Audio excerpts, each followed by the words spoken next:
Magic is found in every room, where people connect over a shared purpose.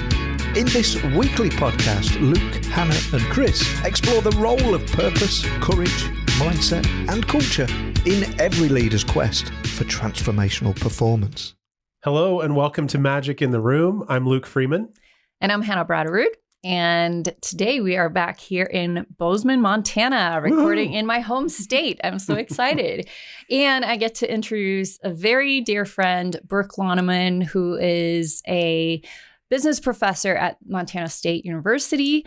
She has a PhD from the University of Oregon, her MBA from ESADE Business School in Barcelona, Spain, and a BA in economics from the University of Virginia. So you've been all over the world. And Brooke, tell us about what is your current research interest and what led you down that path? How did you get interested in your topic?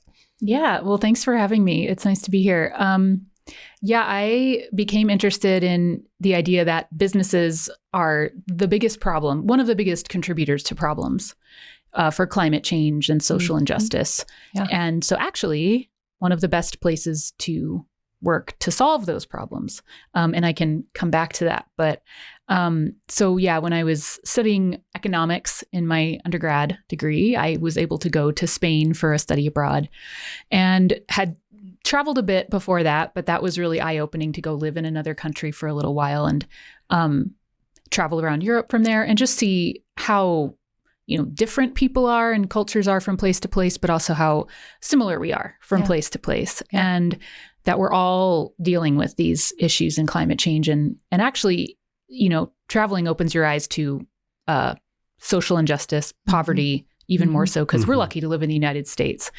And so, I returned to school, finished my degree and thought, okay, economics is fine, but I want to do something. I want to go work for a company and I want to have a positive impact. Yeah. So of course I took like 4 years and just did random things, took random jobs and figured out life in the DC area.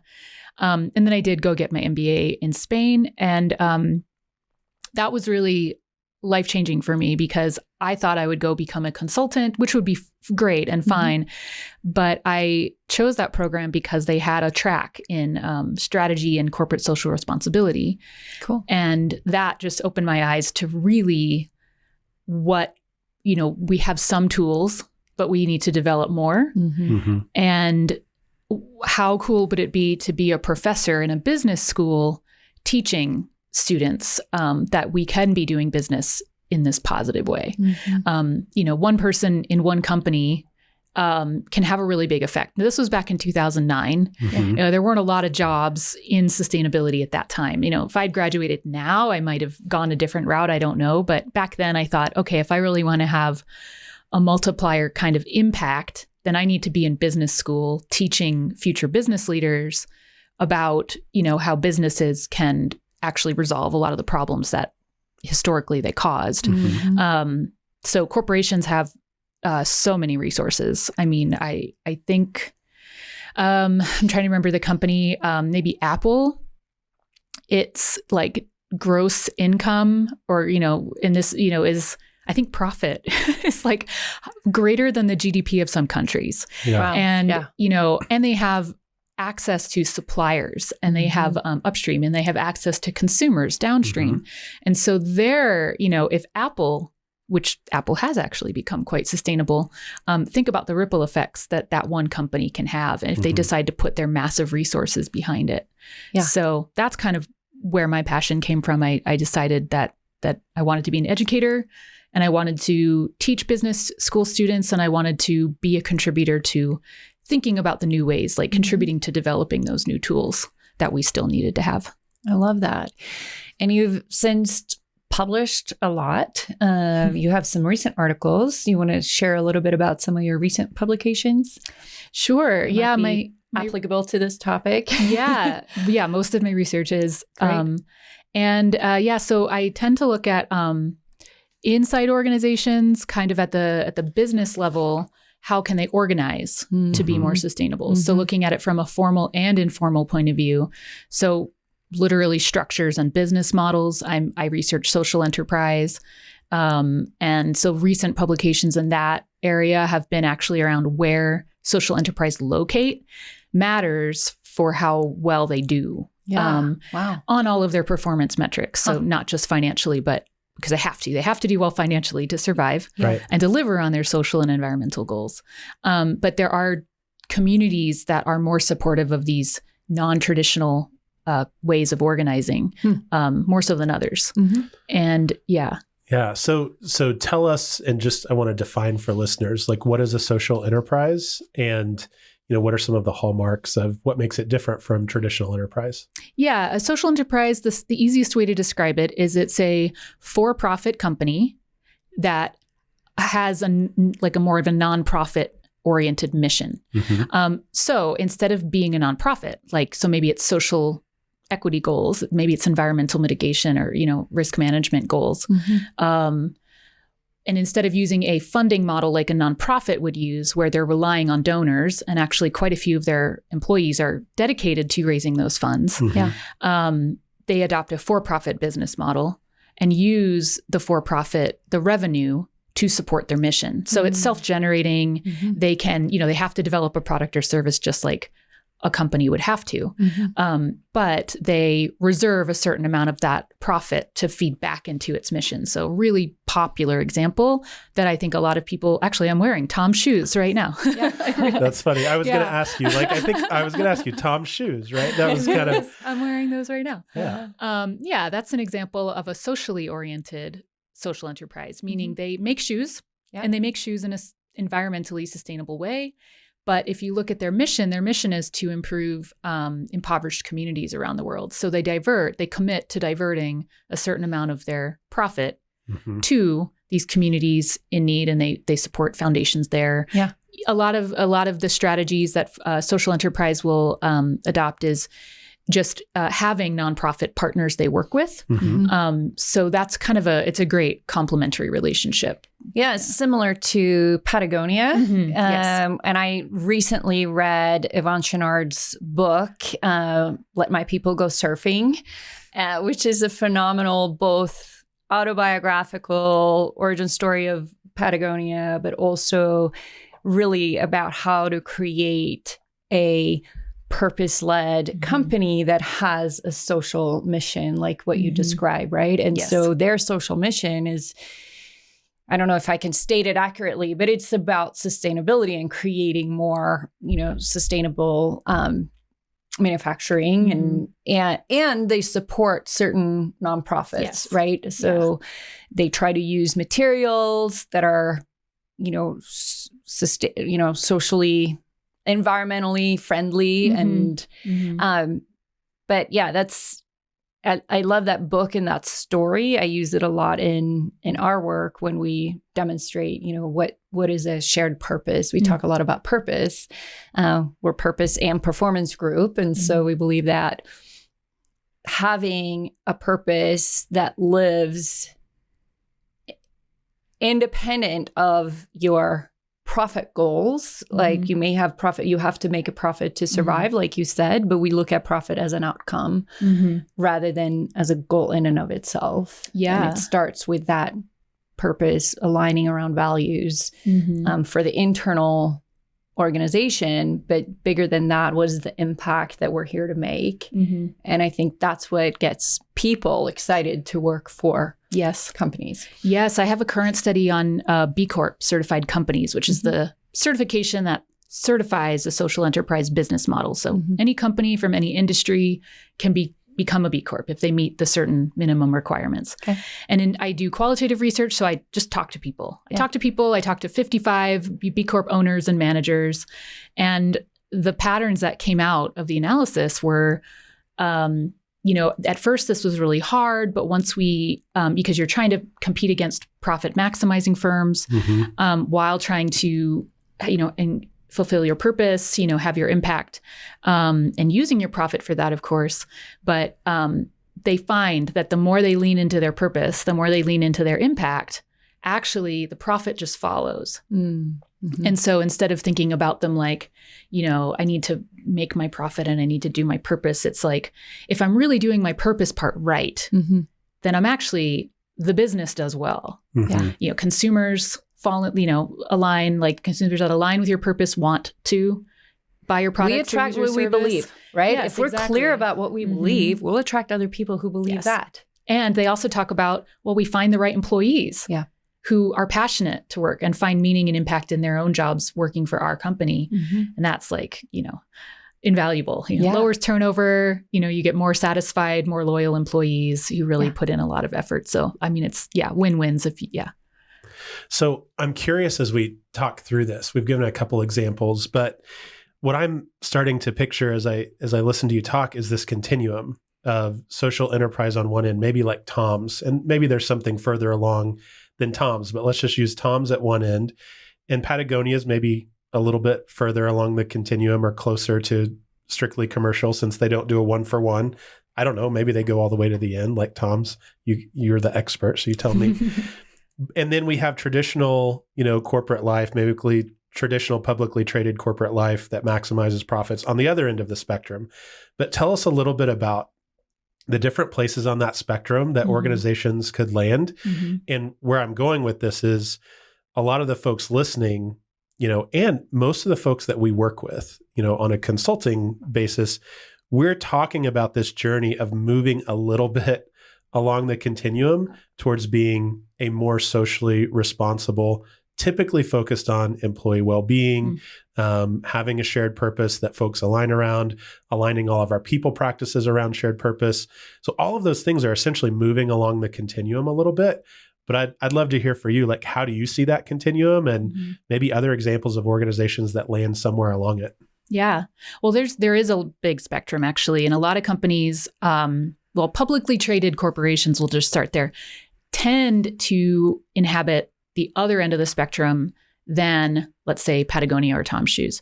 And in part, it's because Patagonia is privately owned. I think Tom's is. I would have to confirm that.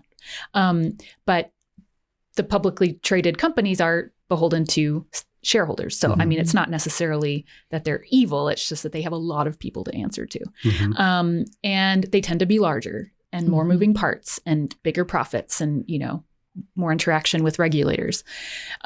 So it's not to say that some of those publicly traded corporations can't, I think there are quite a few in the middle.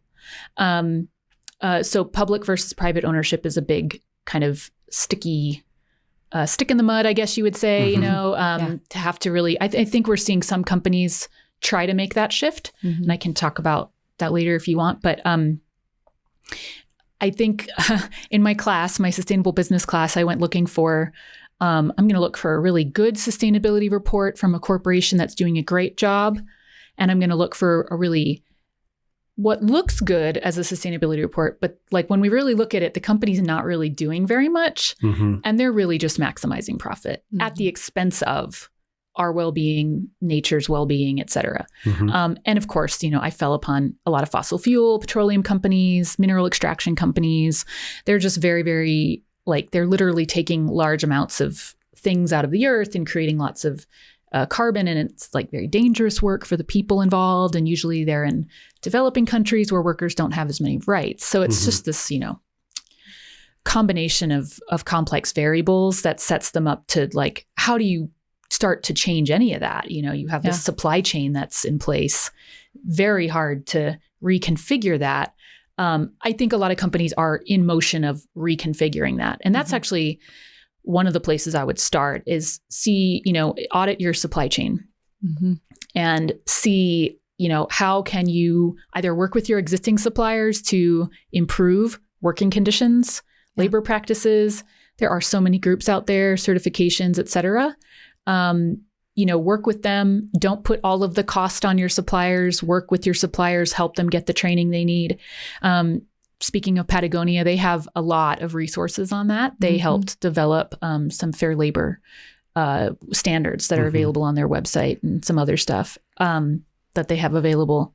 So supply chain's like this other big kind of behemoth that's just, if you're a Fortune 500 firm and you have this supply chain in place, you've worked over time to develop relationships with suppliers. And I mean, you can't just pick up and go and move somewhere else. But that's actually why it might be the better place to start. Well, and right now we've seen what happened with the pandemic, and the global supply chain just came to a halt. Yeah. And there's a lot of brokenness and not a lot of resiliency in that system. And that came to light in a big way. And we're still experiencing the effects of that. A lot of our clients are struggling because they can't get product to sell because their suppliers can't get their raw materials. And, I think the whole supply chain situation needs to be looked at for lots of reasons. Yes. Yeah. And we can talk as well later if now's not the best timing of it, but about like methods and tools that help improve resiliency of supply chains. Yeah. In a more we should talk about way. that. And that'll be like a whole nother, I think, sequel to this. Yeah. Let's jump into that in a minute. But what's an example of a publicly traded corporation that you think, is making a good faith effort? You mentioned Apple already, but who's had a sustainable impact on their outcomes? Well, I actually, funny enough, go to PepsiCo. So if you're familiar with Social-ecological, it's a consulting firm. They actually, one of the services they do is they rate publicly traded corporations, and PepsiCo comes out as number one. And it's in part, I think, because they had a high bar to start with in terms of the impact of their plastic-based products and their carbon footprint. So it's already kind of a bad deal. But they've made a lot of changes to ameliorate that. Yeah. So they're using recycled plastic now. They're moving to bio-based plastic. I think they're maybe moving away from plastic back to aluminum. So lots of good materials there. Also contributing a lot to supporting nonprofits who work for maybe things not quite as related to beverages, but, they have lots of money. And so why not give some of that to nonprofits working with impoverished communities? I believe they have I think this is PepsiCo. It might be another company, but working with a nonprofit that distributes like miniature solar panels and solar lights. Oh, cool. Which has been shown to actually have one of the biggest impacts on improving communities because it provides light at night. Right. Which improves safety. Yeah. Which improves everything else. It also improves access to be able to read at night and like all of these ways that, PepsiCo is, I think, the company I'm thinking of that is actually donating a lot of money to fund those projects. Cool. Yeah. So, and I would hope that they're, a beverage company selling sugary drinks, I would hope that they're also like doing something for health, but I don't know. Yeah. We'll do some research and find out if they're doing that. Yeah. Now, what about, medium-sized, small, medium-sized business? If I'm an owner of let's say 200 million a year manufacturing, maybe it's been in the family a couple generations. What are some examples of businesses like that, you've seen some practices that have really had an impact on their performance, but also on just their sustainability outcomes? Well, a couple of B Corp companies that I talked to were in, I think, that range. And one was not a manufacturer. One was a software development company. And one was, I think it was maybe a law firm, actually. So they weren't product manufacturers, come to think of it. So let me think of another example. Yeah, those are fine too. But I mean, like the scale, because that's where, like, if you're the owner or you're the executive leadership team of that company, which that's usually big enough that you've got a functioning executive leadership team. What are the types of conversations, the types of decisions that typically are on the table that are meaningful? Well, these companies, one of them talked about that they were kind of a tier below that top leadership. And so they had a really good position because, they could access the frontline workers and work with them and get to know them, and then also have the ear of the C-suite type leadership, and really just wanted to see their company do more. We're a software development company.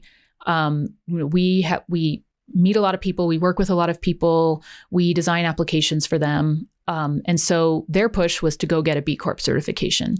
And that would then retrofit, like they could find ways through the certification to retrofit in ways that made sense for their business model. So it was more about getting leadership on board that this was going to be a good idea. Yeah. And mainly because, hey, think of all, the PR, we're going to, we're going to be a software development company that's a B Corp, this is going to be really great for us and our company in terms of attracting more consumers that care about that, and employees that do as well, reduce turnover, that kind of thing. And so that's how they did it. Another company eventually did get B Corp certification, but that was after they made the push, kind of also to retrofit. And they just decided that, this was the owner manager of this company. I'm the leader here. Yeah. This is my, the impact of this company I'm responsible for. And so they just started reaching out to other companies, not necessarily competitors, not necessarily people in the same space as them, but just other companies who they saw that had that kind of mission. Right. And just made friends and learned and just started experimenting with things. I think what they did well is they just tried a few things. They didn't try and overhaul their entire business all at once. Yeah. They kind of did an assessment of where the major gaps were in terms of their own, because again, they didn't seek out B Corp certification yet. It was in terms of their own business model, product, all of it, how they talk about it and think about it. Identified gaps in that way and just started, trying this one. Oh, okay, success. Okay, now we're gonna try this other thing, And so I think by tackling these small chunks, they built the wave that eventually they were like, oh, hey, we should go get a B Corp certification because I think we'd qualify. And sure enough, they did. Yeah. Right. We're already doing the things. Why not take it a step further and get certified? Yeah. I love that. So I've heard you talk, Brooke, about, taking lessons from nature and looking at nature and natural systems and applying that to ways of organizing business. And you use the term social-ecological systems and a social-ecological systems view of organizing. Tell us about that. What does that mean? Yes. So that is the formal term that ecologists use. So that's the term I use in my, academic literature. It basically means that we take from the earth and we put back into the earth. Okay. We cannot separate social and ecological systems from one another. We as humans benefit from what we call ecosystem services, air, water, agricultural products, trees. We could not be alive as humans without what the earth provides us. Businesses would not have raw materials to do anything with. Everything comes from nature. Yeah. From, in some way, shape, or form. Plastic even comes from nature. So we rely on these ecosystem services. We also, in the past, and this is where I, as an undergrad, became a little disenchanted with economics because, there's a lot's been done, nothing against economics, but we would just call the waste products. We'd stop at like, oh, we're going to produce a product or service and we're going to sell it to the consumer. It's out of our sphere of responsibility. But that's not what happens. A product exists on Earth after a company sells it. Yeah. For however long, maybe short, maybe a long time. Consumers may use something even for only an hour, but then it ends up in a landfill and sits for 100 years, putting in a plastic bottle or something. It could be a washing machine that consumers can use for 25 years or however long washing machines are used. And then that goes to a landfill or is recycled. So we can't count those as externalities. Like who's responsible for that waste? Yeah. Who's responsible for the carbon emissions, and the water pollution? So that's very simply put, a social-ecological system is the idea that anything social, humans, companies, economies, societies are embedded on planet Earth. And we have these hard boundaries. Planet Earth operates in a particular way. We cannot control that. There are finite resources. Yep. Even renewable resources have a regeneration rate that we need to stay above. Yeah.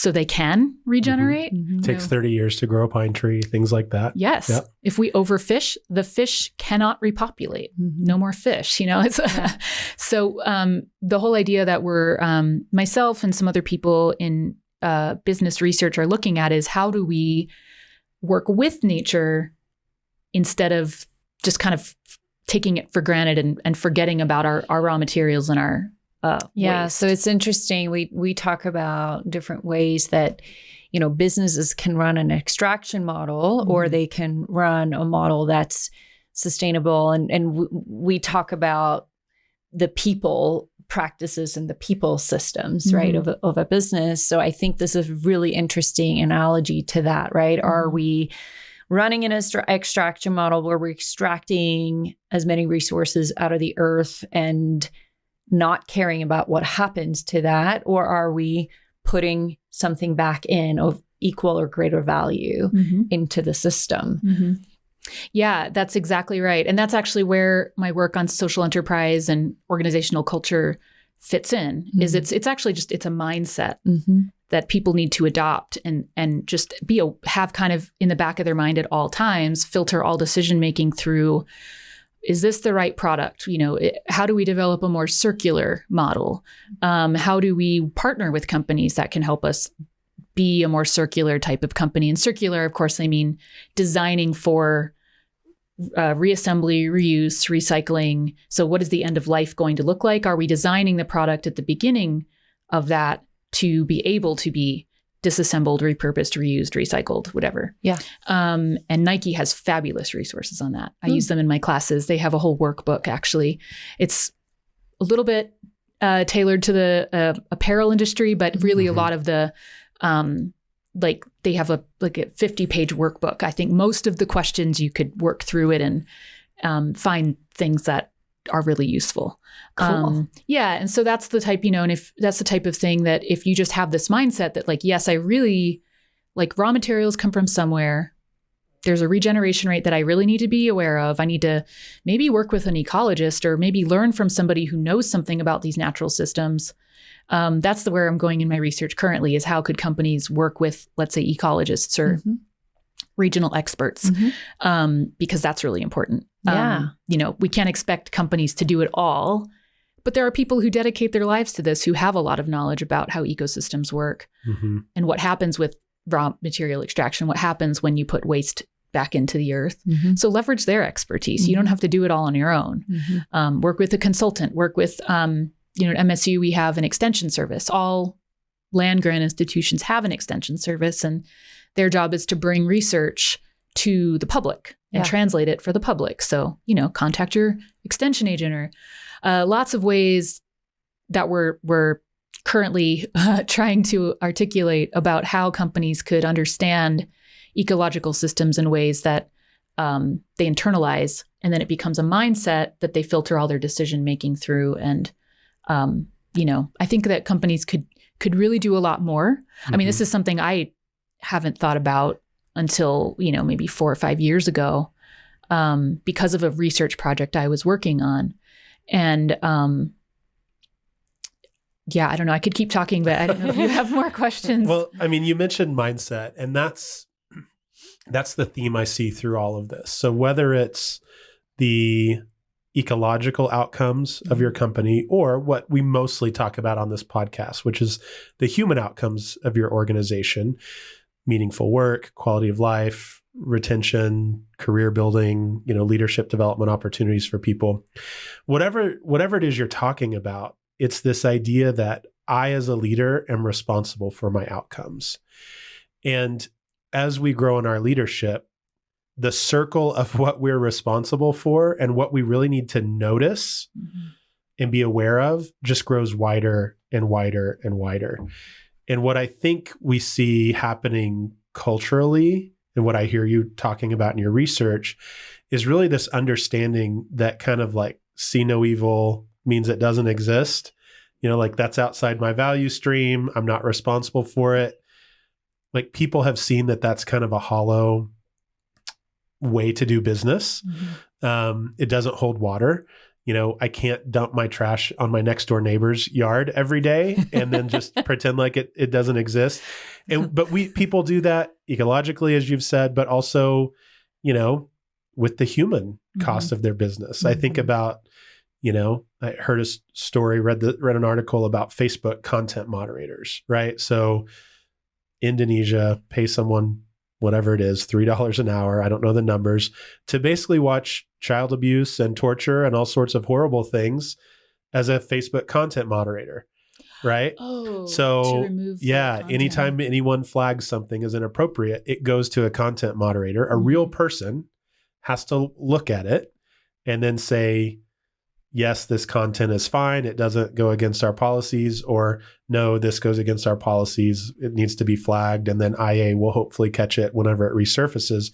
But yeah, there's people that are paid in third world countries to watch the most horrible outcomes of the human race for hours and hours every day. And what does that do to somebody? And to say that that's an acceptable function of a business, I think takes quite a stretch. And I use that example because it is so extreme, right? None of us would want our kids to have that job. Right. But we need to think about that in our own context. So who am I leading? What am I responsible for? What's the work that people are doing? And then, as we've been discussing, what are the consequences to my community, to the wider, planet that I live on? And taking that ownership mindset where I'm an owner of everything that I touch and every system that I'm a part of is a shift. And I think people avoid it because they're busy, right? And they haven't been trained to think that way.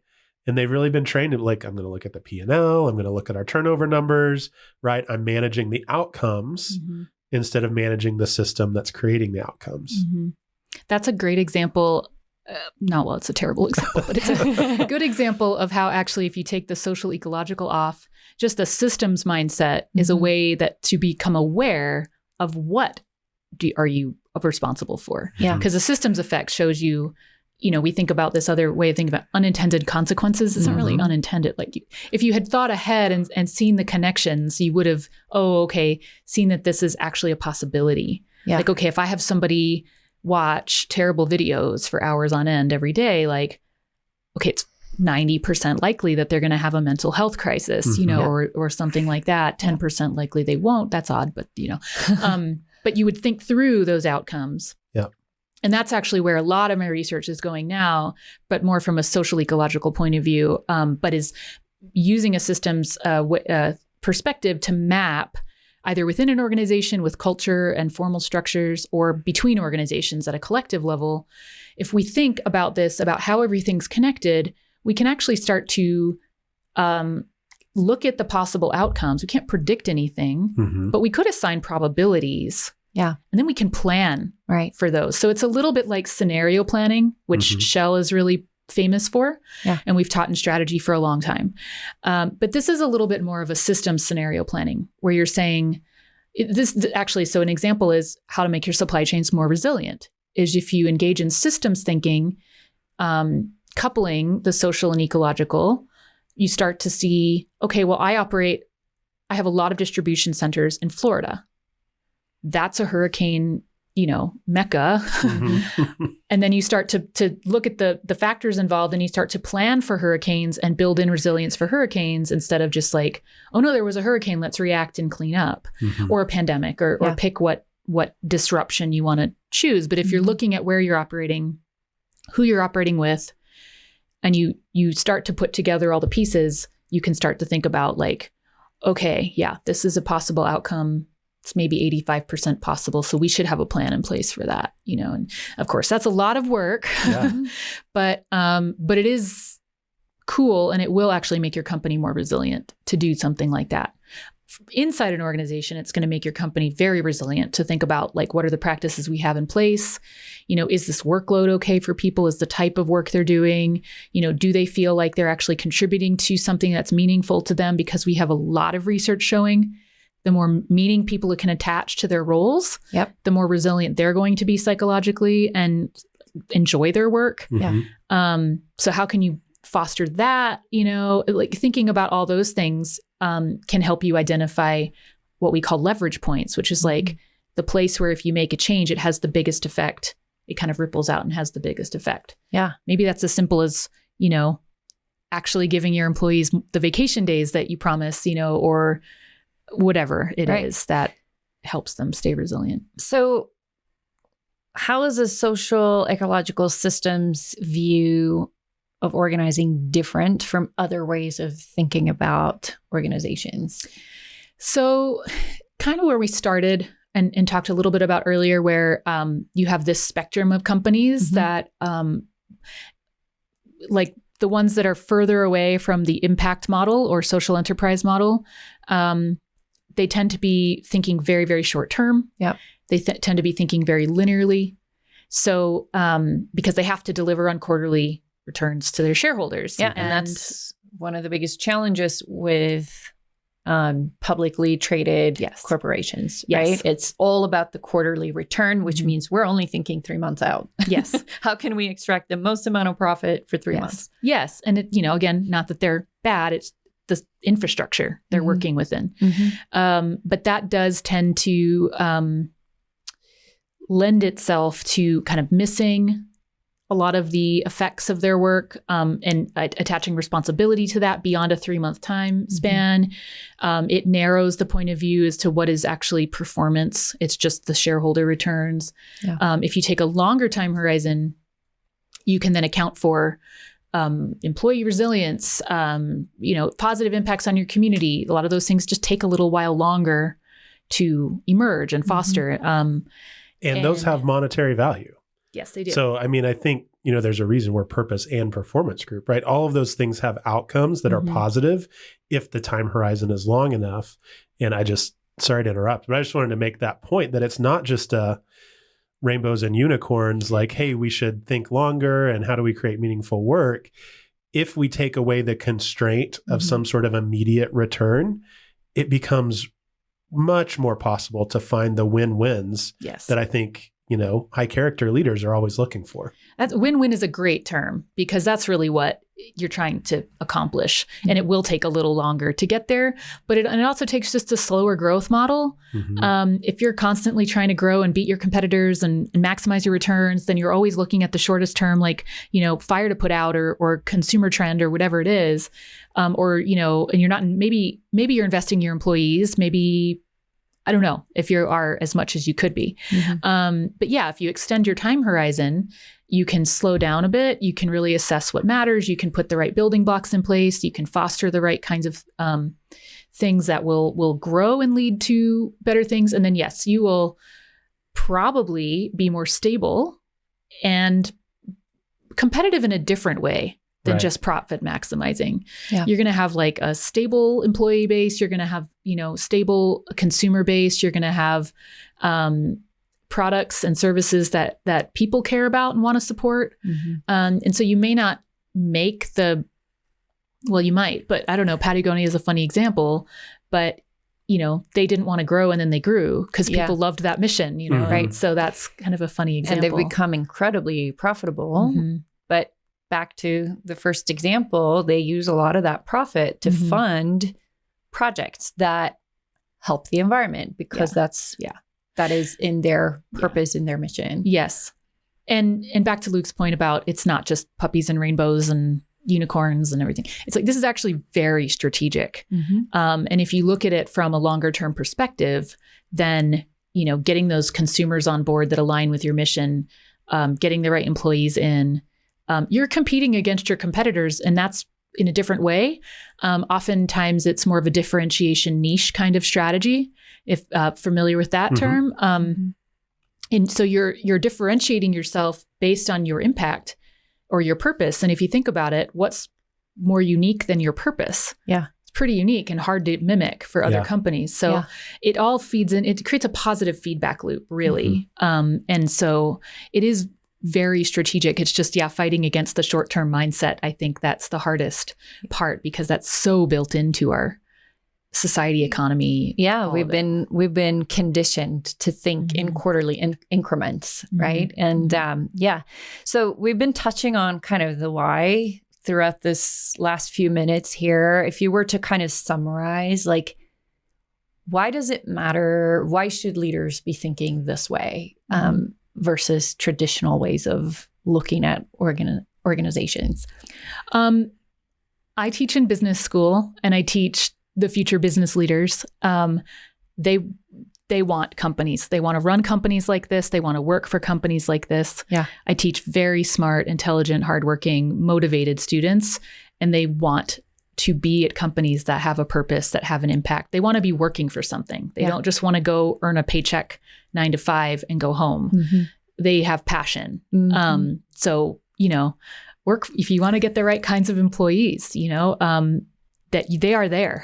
Yeah. If you can articulate your mission and your purpose, then they will come. Yeah. And that is so powerful because, we've had this whole series of episodes on the Great Resignation as so many companies are struggling to find workers, to find employees, right? In some industries, it's not a problem, but service industry, a lot of different types of jobs, people are really, really struggling to find people who want to work, who are motivated, right? And so it's just really interesting to think about, like, what, as we have to, as business leaders and business owners have to shift our thinking, employment as a product. That is one of the things that we sell is employment. How do we make employment attractive?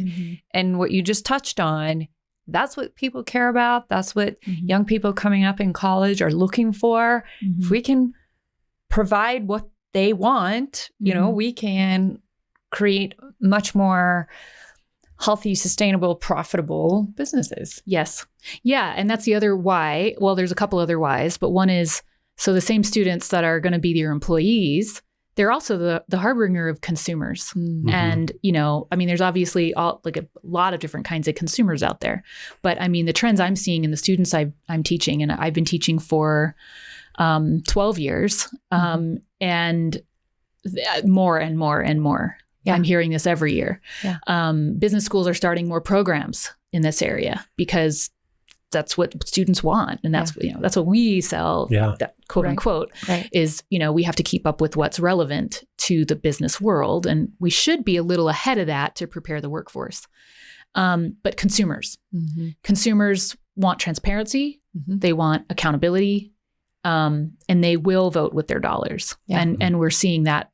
It's not a tidal wave quite yet, but it's coming. It's a groundswell. Yes, well, it's a groundswell. I think the tipping point of the Great Resignation, reshuffle, whatever we want to call it, does that not tell us that there's probably a consumer tipping point coming as well that's going to demand the same things from organizations? So I think this idea that the trends are going to change is, well, sure, maybe in 50 years, but probably not in the next 20. Right. So we better get on board with being a purpose-driven organization. Yeah.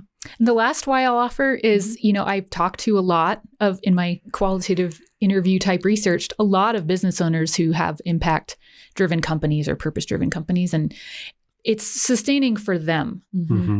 So if you're pouring yourself into this work, how are you having, I'm responsible for this and I'm actually doing something about it. Yeah. It's sustaining for an entrepreneur or an owner of a company. Even in my own world as an academic, I'm overloaded with work and I have way too much work most of the time. But I remember my purpose and that, I'm, doing this because I'm trying to help our new, workforce, business leaders, have find their own impact. And that's very sustaining for me at the times when I feel overloaded. Yeah. So I can, and then I see that in owners of startups and entrepreneurs all the time. They talk about that as well. Having that meaning for themselves, very important. Yeah. And I just want to do maybe this is a tangent and we probably don't have time for it, but I'm going to do it anyway. Well, as an owner of a purpose-driven company, we still don't have a lot of systems set up for purpose-driven companies, startups especially. And so I'm saying that partly from my own experience, partly from just observing and talking to lots of other folks. So shifting the way that startups happen, are funded, the support that they have in the ecosystem, I think is going to be a big project over the next 20, 30 years. I don't know. I say that as a question. Well, I said that like it was a statement, but I'm really curious your opinion on that. That's where actually my recent article and a couple more papers coming from that stream looking at the context in which social enterprise and purpose-driven companies unfolds is actually really important. Because, right, are there the right kinds of resources out there? And our most recent paper found that it's actually some of the supportive mechanisms for these purpose-driven companies are a little bit different than what we would think of for traditional companies. So yes, they need access to funding, financing, all of that. Finding, banks or venture capital or whatever level of funding it is you need that believes in impact-driven, purpose-driven companies, that's vital. Yeah. Because they get it. Longer term, this is going to be a longer term return on investment. Yep. But, they're generating value that's more sustaining, that's more stable. It's gonna be a better investment in the long run. Yeah. I also just think that this company's having a positive impact, and I like that. Again, we come back to like how it's good for positive psychologically for people who engage in this work. Yeah. And then we also find that a lot of these entrepreneurs who want to have purpose-driven companies, impact-driven companies, need to connect with other entrepreneurs doing the same work. The longer-term horizons, the different kinds of obstacles, figuring out how to make a profit while also having an impact, all of these things are challenging. And so just having, we call it socio-emotional wealth. So you need the financial wealth. You also need socio-emotional wealth. Yeah. Maybe that's a local group that you meet up with for coffee. Maybe it's a more formal group that you like learn about stuff. I don't know. It's whatever works for you. In another study, I talked to people about the B Corp certification being that for them because they have the B local groups that they can go have drinks with, coffee with. Yeah. And just, they don't even need to talk about their own businesses. They just need to kind of vent a little bit, cry a little bit. Okay, I'm ready to go back to it. And connect, And so those are two things that come to mind that are just a little different. And also think about the community you're working within. Are there other firms doing this same kind of work? Are you the only one? If you're the only one, you might have to educate consumers a little bit more than if there are other companies kind of doing the same, not same thing, but purpose-driven, impact-driven. Yeah. People are already kind of familiar with your business model. It's a little easier to just kind of start your company. If you're in, I don't know, trying to think of somewhere that, no one would know what you're talking about. They'll be like, huh, are you a nonprofit? Right. Are you a for-profit? Yeah. I don't really get it. Yep. So as we wrap up this conversation, Brooke, this has been really interesting. And thank you for sharing your expertise with us. What are some tips that you would share with leaders in organizations of how to foster more nature-based organizational cultures? Yeah. So I think there's quite a few things you can do. If you are a product manufacturing company, you could engage in a life cycle analysis of your products.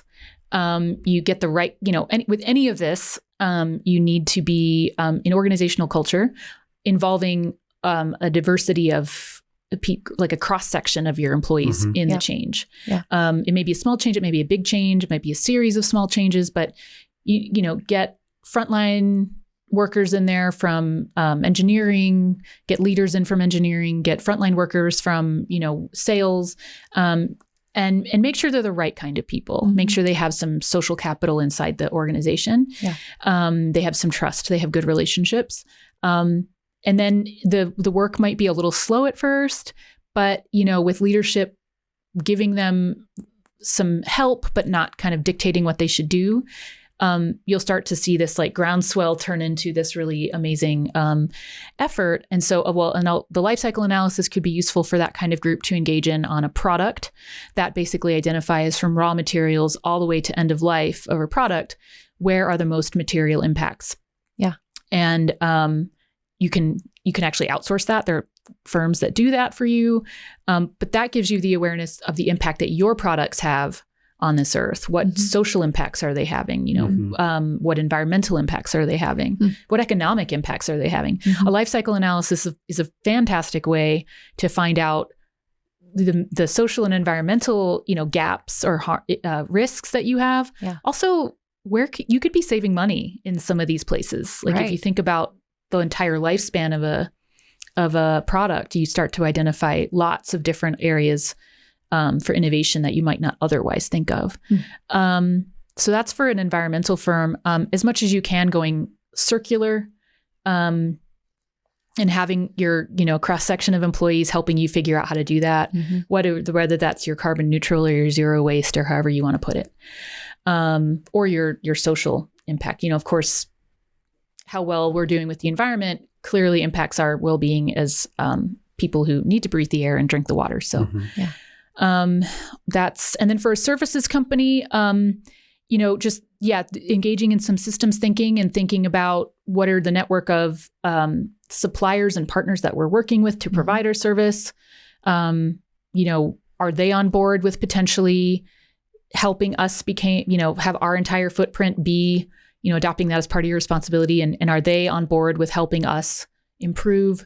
What are our downstream effects? How consumers are, what are the outcomes of them using our service?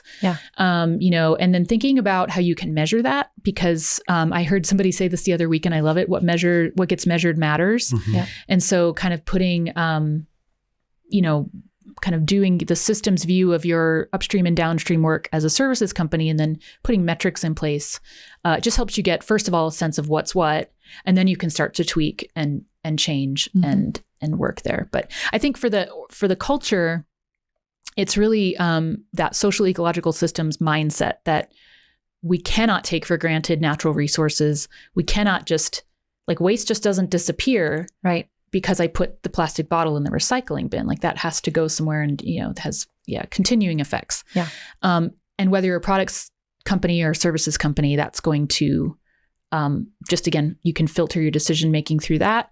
In terms of organizational culture with that kind of mindset, training would help. You don't have to use that particular word, but some way to show we care as a company, we care about our footprint on this earth. And here's what we're doing.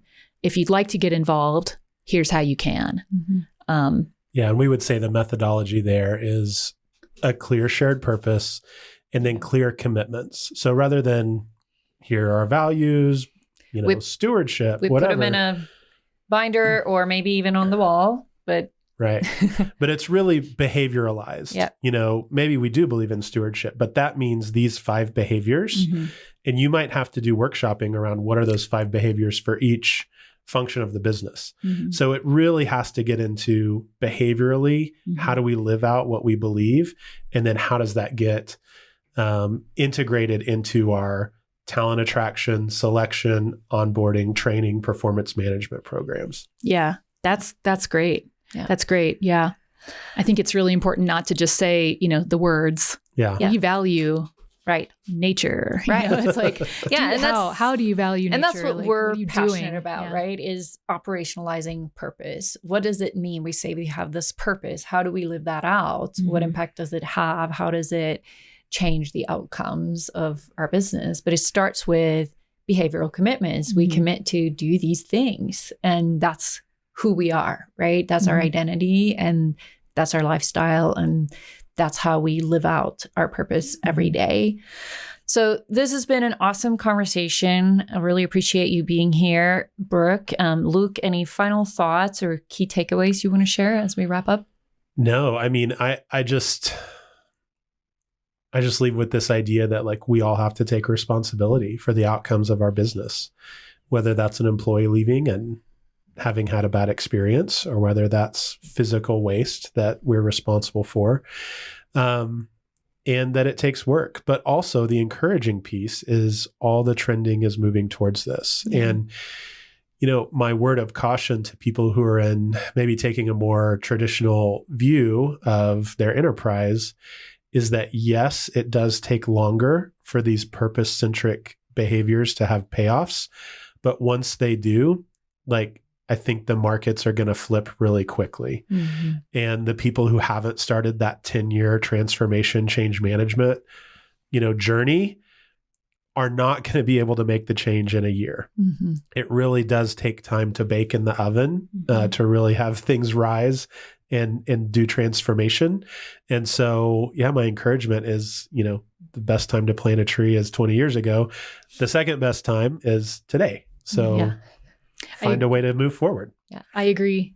All the best formal policies in place are, going to get you so far, but having an organizational culture that supports the behaviors, that's going to be the best way to actually achieve your purpose and impact. And that's going to take your 20 years or 10 years to actually really get there. Yeah. And the last thing I'll say is, what I often hear from students or business owners who want to have an impact is, well, I'm trying so hard, and this change is so hard and it's like overwhelming and I keep failing. And it's like, first of all, failure's okay. Yeah. Try again. Yeah. Yep. Some of this is just experimentation because, even if you become a B Corp or whatever, it's so dependent on what your company's identity is, what your company's purpose is. So you've got to experiment a bit and find what's right for you. So failure is going to happen and that's okay. Yeah. And we'll all Start fail, small. Yeah. but we get to choose what we're going to fail at, right? Yeah. We get to choose the challenges we face. Do I choose to face the challenges that come with a life of being a courageous leader that enables and supports and drives transformation? Because that's a really hard road to walk. Or am I going to choose the challenges that come with trying to maintain and extract as much profitability as possible in an old model?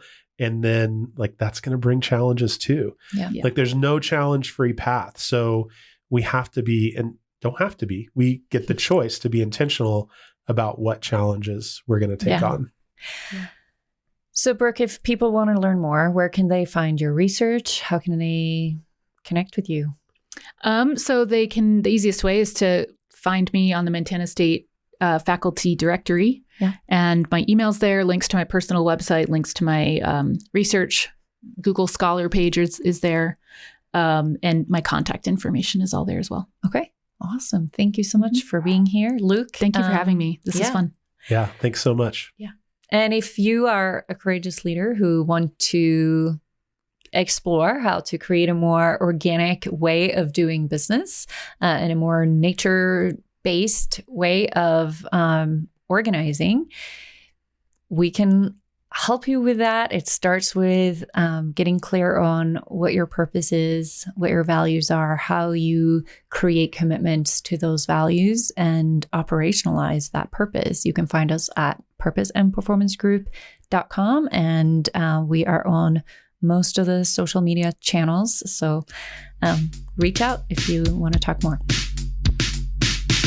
Magic in the Room is hosted by Chris Province, Hannah Bratterud and Luke Freeman, and produced by Ben West. Theme music is by Evan Grimm. Title track Fake Love available on Apple Music, and this podcast was recorded at Storycatcher Studio with video and audio editing and production support by Brad O'Hara and Alicia Crum, with inspiration, strategy and technical support by yours truly, Neil Hughes. Magic in the Room is a production of Purpose and Performance Group. You can find us at purposeandperformancegroup.com, and remember, previous episodes are available at magicintheroom.com.